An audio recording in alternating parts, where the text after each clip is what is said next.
पहली खबर रायपुर से, जहां पीएम के बयान पर सीएम भूपेश बघेल ने पलटवार किया है। आपको बता दें, पीएम ने भ्रष्टाचार पर जीरो टॉलरेंस की बात कही थी। एमपी में पीएम ने कहा था, एक भी भ्रष्टाचारी को नहीं छोड़ूंगा। जिन लोगों के खिलाफ भ्रष्टाचार का आरोप था, वो लोग महाराष्ट्र में दल बदल कर मंत्री बनाए गए। जिसके खिलाफ भ्रष्टाचार के आरोप थे, गंगा जल में धुल गए। सीएम शिवराज के व्यापक घोटाले का क्या हुआ? रमन सिंह के घोटाले का क्या हुआ? पीएम मोदी सिर्फ चुनावी भाषण करके चले गए, एक भी पैसा उन्होंने छत्तीसगढ़ को नहीं दिया। धान के मुद्दे पर सीएम भूपेश बघेल ने बयान दिया है। उन्होंने कहा है, बीजेपी के पास हमारे किसी योजना का जवाब नहीं है, न गोधन न्याय योजना का जवाब, न किसान न्याय योजना का जवाब। न किसान बीजेपी के साथ है, न आदिवासी और न ही एससी वर्ग के लोग।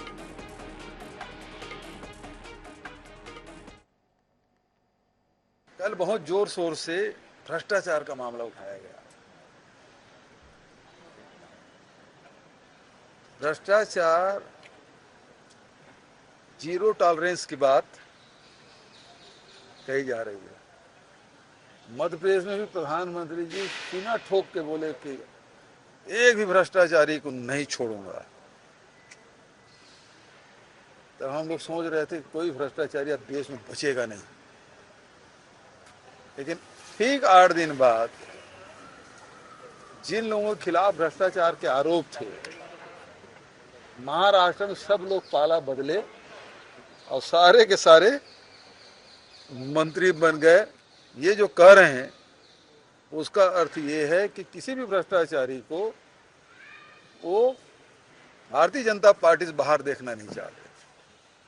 सब भारतीय जनता पार्टी में आ जाओ, और इनको भ्रष्टाचार नहीं दिखाई देता जो उनके पार्टी के हैं।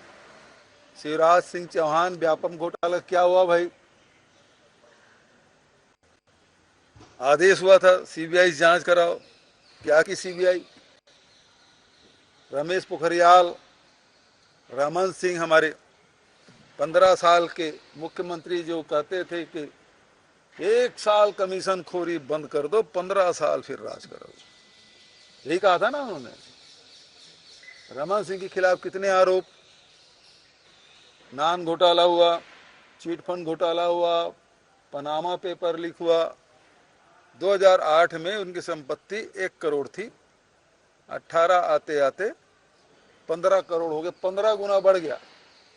तो ईडी का दुरुपयोग है, आईटी का दुरुपयोग है केवल विपक्षियों के लिए, और मार मार के पीट पीट के लिखवाया जा रहा है कि इसका नाम लो, उसका नाम लो, नहीं तो या तो तुम गवाह बन जाओ, नहीं तो जेल का रास्ता है।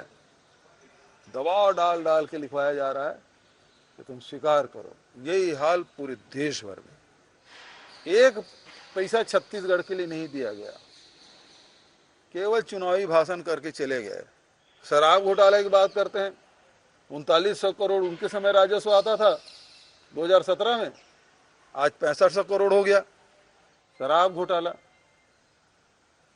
तो जो जहां से शुरुआत हो रही है उसको तो पकड़ नहीं रहे। ये इनकी स्थिति।